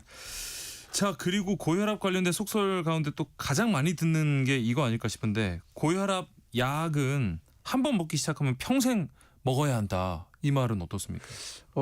이것도 틀렸어요. 오, 그래요? 네, 평생 먹어야 되는 분도 있지만 중간에 끊을 수 있는 분도 있습니다. 예를 들어서 내가 이제 생활 습관도 안 좋고 체중도 많이 나가고 이래서 이제 혈압이 올라가서 혈압약을 먹기 시작했다. 근데 정말 철이 들어서 몸무게도 줄이고 운동도 열심히 하고 뭐 식습관도 굉장히 규칙적으로 또 건강한 형태로 바꿨다. 그래서 혈압이 떨어졌다. 그러면 혈압약을 얼마든지 끊어줄 수가 있습니다. 그렇기 때문에 한 번 먹으면 죽을 때까지 먹는다 이 생각은 좀 버리셔도 되고 두 번째는 고혈압약을 가지고 묘한 실험을 했어요. 마을을 둘로 나눠가지고 한쪽 마을은 혈압이 있건 없건 무조건 고혈압약을 평생 먹게 하고 한쪽은 안 먹게 했어요. 그리고 이제 언제까지 사는지 수명을 측정을 했는데 고혈압약을 먹은 이쪽 반쪽 마을 사람들은 오래 살았어요. 아이고, 그래요? 그러니까 혈압약은 만약에 뭐 내가 이제 고혈압이 있어서 먹게 됐다 그러면 꼭 드셔야 오래 삽니다. 네. 괜히 너무 걱정하실 필요가 없다는 말씀이신데 왜 그런 걱정을 하냐면 고혈압약이 내성이 생긴다는 말이 또 있거든요. 요것도 틀렸습니다. 이것도 틀렸군요. 네, 완전 틀렸어요. 고혈압약은 종류만 해도 정말 어마어마하게 많습니다. 근데 그것이 하나가 내성이 생겨봤자죠. 뭐 또 바꾸면 되고 또 바꾸면 되고 이렇게 되는 거고 사실 내성이라는 말 자체가 고혈압약에는 허용되지 않아요. 그래서 고혈압이 조절이 되느냐 안 되느냐를 판단을 해서 하나를 쓸 거냐 두 가지 약을 쓸 거냐 또는 약제의 종류를 다른 걸 쓸 거냐를 결정하는 거기 때문에 이런 내성에 대한 걱정은 전혀 필요 없고요. 또 고혈압은 평생 사용할 수 있도록 안전성이 완전히 확보된 거예요. 100년간 써도 안전하다는 게 확보된 약이기 때문에 고혈압약에 대해서는 걱정할 필요가 없습니다. 네. 자, 요즘 진짜 제법 날씨가 많이 쌀쌀해져서 추운데 이 겨울철에 혈압이 오르는 거 뭐 정상이다라고 해서 그냥 놔둬도 괜찮지 않냐 하시거든요. 아유, 그러면 안 되죠. 큰일 나십니다. 아유, 네. 큰일 나죠. 네. 우리가 이 겨울이나 여름이나 온몸의 온도가 36.5도로 늘 일정하듯이 예. 혈압도 겨울이나 여름이나 똑같아야 되는 거예요. 네. 물론 추워지면 혈관이 수축하면서 혈압이 일시적으로 잠시 올라갈 수는 있지만 계속해서 여러 번 쟀는데도 혈압이 올라가 있다. 이건 고혈압이 된 거거든요. 네, 네. 그러니까 겨울에는 혈압이 올라도 괜찮다. 이거 아닙니다. 예. 괜찮다는 말 절대 아니니까 혈압이 올라가 있으면 반드시 측정을 다시 여러 번 해보셔서 틀림없이 올라갔다라고 생각이 되면 약을 드시고 치료를 받으셔야 되는 겁니다. 네. 지금 우리나라에 이렇게 고혈압 환자가 많은데도 불구하고 혈압을 제대로 조절해서 치료받는 사람 숫자가 그렇게 많지 않아요. 그러니까 다 자꾸 뇌졸중, 심장병이 생기는 거거든요. 네. 조심하시고 약 꼭 드시고 치료 받으십시오. 네. 자, 마지막 질문일 것 같은데요. 고혈압 환자가 근력 운동을 하면 안 된다라고 하거든요. 맞는 말입니까? 아, 혈압이 지금 막 200 이렇게 돼 있는 경우에는 근력 운동하면 더 올라가니까 안 되겠죠. 너무 힘드니까요. 네. 하지만 혈압약을 먹고 조절이 잘 되는 상태 이런 분들은 운동을 하셔야 되는 거예요. 운동을 해서 우리 몸에 뭐 지방을 좀 없애고 근육량을 늘리고 이렇게 되면 당연히 혈압이 떨어지게 되거든요. 네. 그래서 근력 운동을 하면 안 된다는 말도 틀린 겁니다. 혈압이 조절되지 않고 혈압약도 드시지 않고 지금 막 흥분된 상태인데 근력 운동을 한다. 이건 아주 잘못된 그렇죠. 거죠. 네, 네. 근데 조절도 잘 되고 있고 약도 잘 드시면서 노력하고 있고 그러면서 운동을 한다. 그건 권장할 네, 도움이 되는 운동입니다. 부분이죠. 그렇습니다. 네. 자, 오늘은 고혈압에 관련된 속설과 그에 대한 답을 시원하게 들어봤습니다. 관련해서 궁금한 점 있으신 분들 계속해서 문자 보내주시면 오한진 가정의학과 전문의와 함께 처방 받아보도록 하겠습니다. 문자 보내실 곳은 샵 9730번이고요. 짧은 문자는 50원, 긴 문자는 100원의 정보 이용료가 있습니다. 콩 게시판 KBS 라디오 유튜브 채널 통해서는 무료로 참여하실 수 있습니다. 노래 한 곡 듣고 처방 이어가겠습니다. 제주소년의 귤.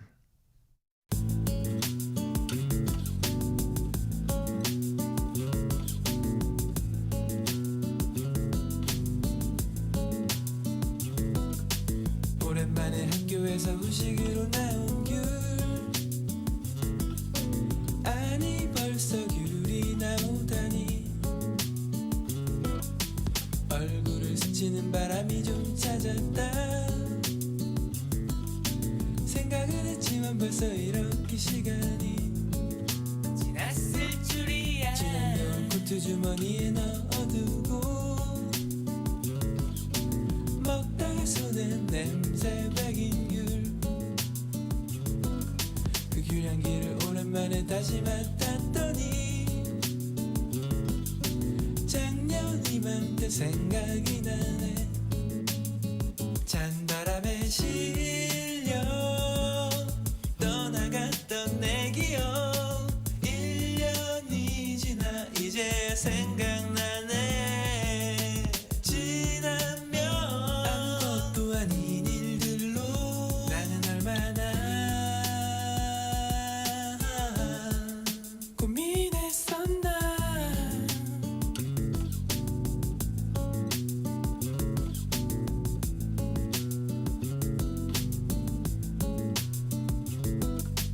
오랜만에 학교에서 후식으로 나온 귤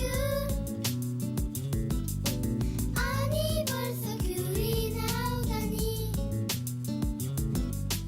귤향기를 오랜만에 다시 맡았더니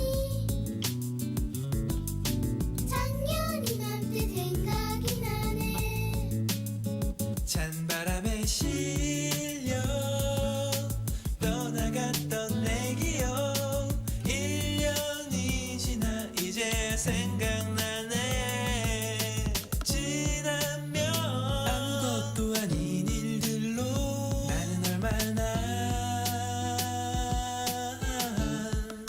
고민했었나 오랜만에 학교에서 후식으로 나온 귤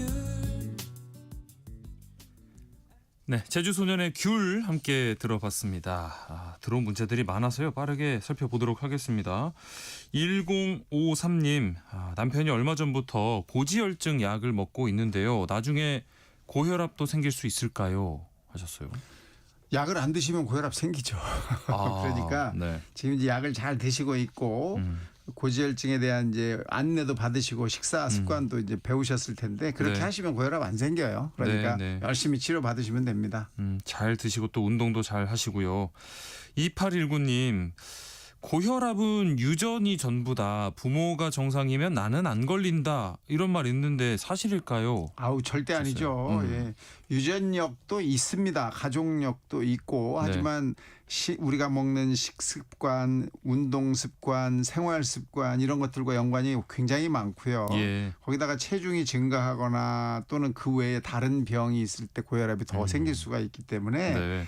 부모가 정상이면 나도 정상이다. 아니 절대 아닙니다. 5622님, 류마티스 관절염 약과 혈압약을 같이 먹고 있는데요. 혹시 시간차를 두고 복용해야 할까요? 그럴 필요가 없습니다. 같이 드셔도 전혀 무관하겠습니다. 네. 열심히만 좀 드세요. 열심히만. 네. 네. 콩으로 김찬식님께서 보내주셨습니다. 청력이 나빠지고 이명도 생겼습니다. 혹시 고혈압과 관련돼 있을까요? 네, 청력이 떨어지고 이명이 생기시는 이유에 제일 많은 것은 정신적인 스트레스입니다. 스트레스요. 예, 고혈압이 원인이 아닙니다. 네. 그러니까 좀 즐겁고 재미나고 행복한 이런 생활로 좀 바꾸시면 좋을 것 같습니다. 네. 자, 그리고 1989님, 어머니께서 75세이신데 고혈압약 드신 지 20년 되셨습니다. 최근에 간 수치가 평소에 4배로 올랐거든요. 혹시 고혈압약과 관계가 없는지 궁금합니다. 네, 거의 관계가 없고요. 간 수치가 최근에 4배로 올랐다. 이것은 이제 뭘 드신 거랑 연관이 많아요. 그래서 평상시에 안 드시던 음식들 이런 것들을 드신 게 있으면 이렇게 일시적으로 올라갈 수 있거든요. 네. 조금 시간이 지난 다음에 다시 재보시면 다시 정상으로 돌아가실 수 있습니다. 네. 고혈압약하고는 관계가 없을 것 같아 보입니다. 네. 5092님, 고혈압 표준이 뭐 120에 80 이렇게 정상이라고 하는데 제가 인터넷에서 보니까 나이 드신 어르신들은 좀 달라서 160에 90도 좋다고 하던데요.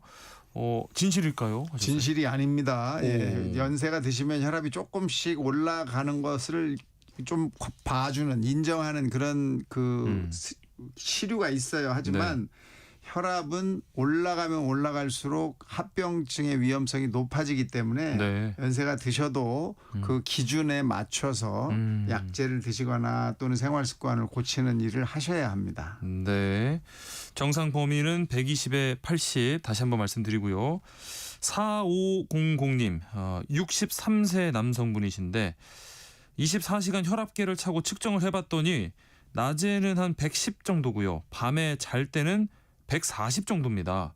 이 정도면 혈압약 먹어야 할까요? 하셨네요. 이건 이제 선생님하고 잘 상의를 해보셔야 될 텐데 밤에만 혈압이 이렇게 올라가는 경우도 있어요. 이럴 때도 이제 약제를 사용할 수 있거든요. 몸무게나 키는 이렇게 비교해 보시면 그렇게 살찌신 분은 아니시거든요. 그래도 이렇게 밤에 올라갈 때는 뭔가 이유가 있을 수 있기 때문에 혈압약을 쓰시든 다른 약을 쓰시든 간에 선생님과 상의를 꼭 한번 해보실 필요가 있습니다. 네. 자, 추가로 5146님, 60세이시고요. 키 183에 체중 86kg인데 혈압이 160, 100입니다. 흡연도 안 하고 술도 안 하는데 운동으로 해결할 수 있을까요? 질문 주셨네요. 운동으로 해결하시고 싶으셔도 일단은 약제를 드시면서 조절하시면서 운동하시고 체중 그다음에 그 외에 식습관 다 정상이 되시고 그다음에 혈압도 떨어지면 그때 가서 혈압약을 줄여 나가시는 게 좋을 것 같습니다. 네. 자, 오늘 문자 보내주신 분들 가운데 추첨을 통해서 선물 드릴 분들 홈페이지 공지사항에 띄워놓겠습니다. 방송 끝나고 확인하시기 바랍니다. 세모정 톡톡 상담소 라디오 주치 여기서 마치겠습니다. 가정의학과 오한진 전문의와 함께했습니다. 고맙습니다. 감사합니다.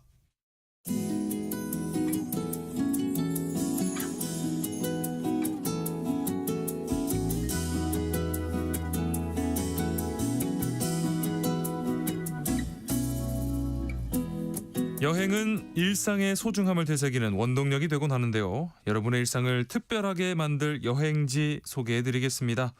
여행 안내서 매일경제 여행플러스 장주영 편집장과 함께합니다. 안녕하십니까? 안녕하십니까? 우리가 가을을 흔히 천고마비의 계절이라고 하는데 요즘에는 천고나비의 계절이라고 해서 제가 살찌는 우리 모두가 살찌는 그런 표현도 많이 써요.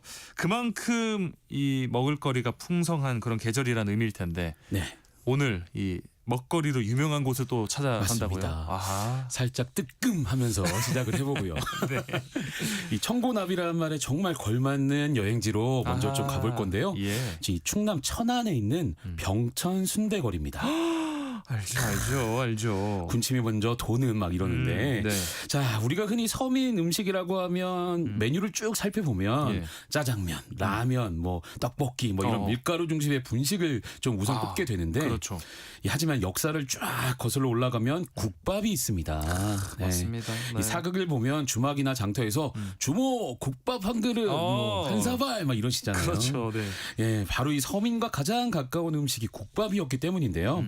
특히 저렴하게 속을 든든하게 채우는 주된 음식이 그 중에서도 순대국밥이었습니다. 맞습니다. 이 덕분에 전국에 순대국밥 식당이 즐비한 골목이 곳곳에 만들어졌거든요. 이 천안의 병천 순대거리가 대표적입니다.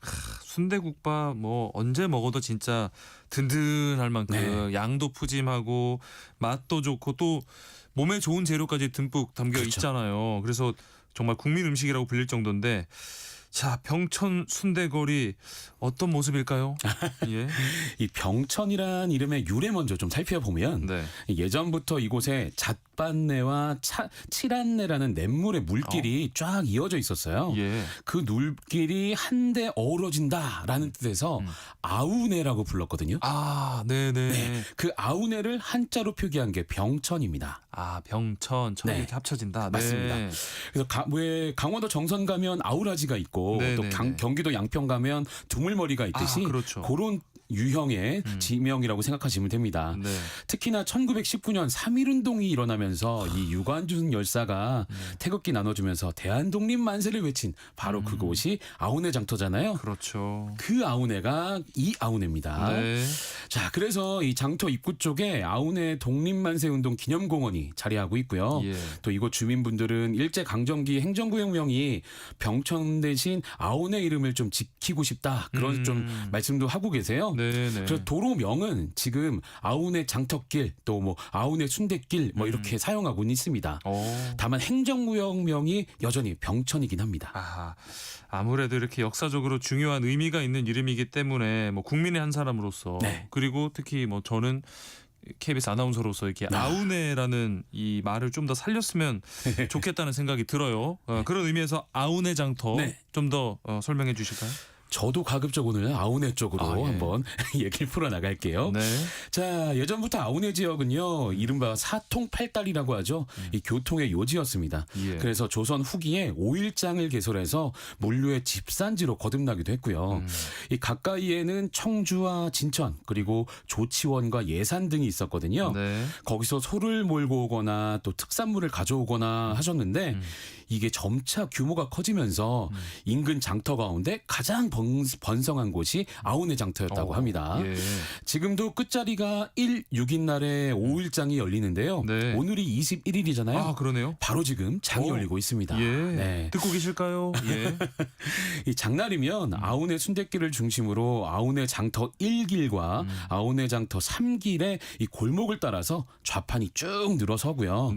이 천안이 도농 복합 도시거든요. 그 다양한 농기구와 싱싱한 제철 농산물이 주를 이룹니다.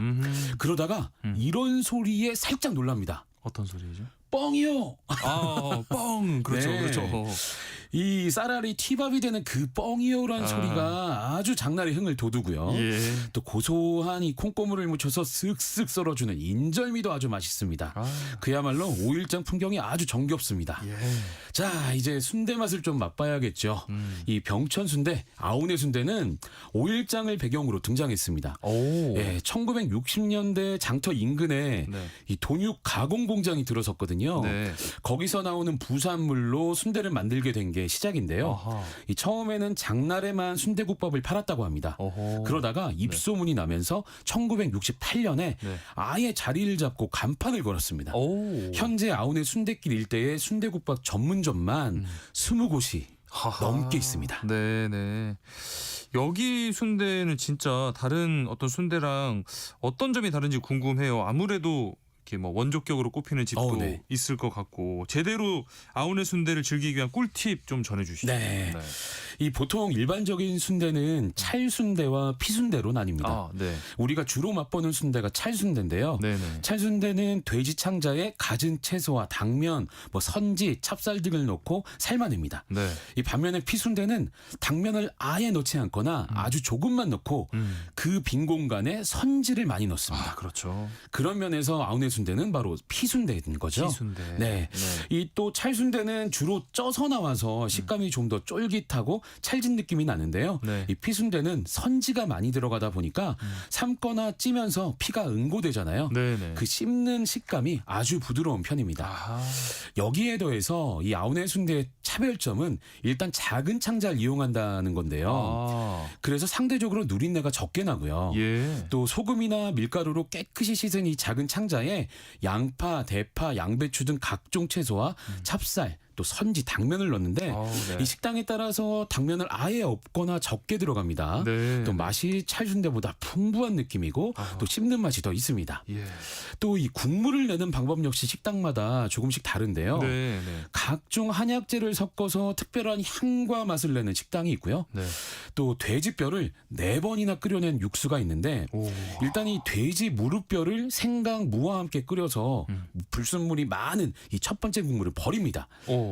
그 다음에 네. 3시간 이상 끓인 국물을 조금 끓이다가 식히다가 네. 이 하얗게 굳은 기름을 떠내고 다시 또 끓이기를 반복한 게 한 3번 정도 더 합니다. 와. 그렇게 나온 뽀얀 국물을 바탕으로 하는 식당이 있거든요. 네. 그렇게 다양한 국물 맛을 보면서 순댓국밥을 드실 수가 있습니다. 얼마나 또 깊은 맛이 날지 막 머릿속에서 지금 막 그 현장에 막 그 분위기가 막 그려지고요. 레시피가 이렇게 정해져 있지 않다는 게 참 큰 매력이고 이 다른 손맛 여러 곳 찾아다니면서 막 느끼고 싶은데 네. 충남 천안의 아우네 순대 골목 한번 가봐야겠습니다.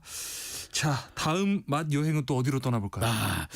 이 음식은 이 만들어지는 소리만으로 군침이 돌기도 하고 식욕이 막 생기기도 하고 막 이러잖아요. 예. 석쇠나 팬에 고기가 딱 올라갔을 때 그 소리 아시죠? 촤. 지글지글.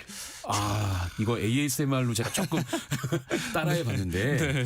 이 소리 아주 막 정말 사람을 미치게 합니다. 예. 그 식욕 폭발하는 그 현장 전남 강진의 병영 돼지불고기 맛보러 갑니다. 아, 돼지불고기. 네. 예.